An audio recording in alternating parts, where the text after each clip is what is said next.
Okay, cuba isi sikit informasi. Saya nak tunjukkan nanti ada penggunaan. Saya nak tunjukkan table lah. Canva.site. Okay, alright. Ini terus tu siap ada cetak invoice PDF lagi Okey.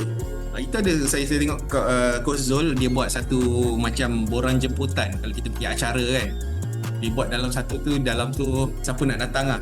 Dia buat macam kelas hari tu physical, dia kata 50 orang, siapa nak datang. Dia buatkan satu sistem tu, dia boleh letak nama. Lepas tu terus keluar senarai-senarai tu. Very nice. Yang ini payment gateway ke? Bukan.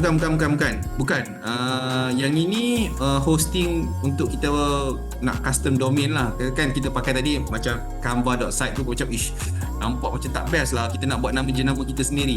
And then you boleh pilih domain, sebab dia dalam domain tu dia terus ada sekali dengan function untuk kita letakkan punya sistem ni sekali lah. Dia dah bundle up sekali dalam RM90 lah. Mawar kata sistem RSVP. Betul lah. Gozul hari tu dia buat sistem tu. Siap dengan mapping sistem sekali dia tunjukkan. Very nice. Okay, dah boleh masuk jadi. Okay, jap. Soalan Tamis. Dia kata kalau nak link dengan payment gateway macam mana? Okay, kalau nak buat payment gateway, antara yang kita boleh buat lah as of now lah, saya terfikir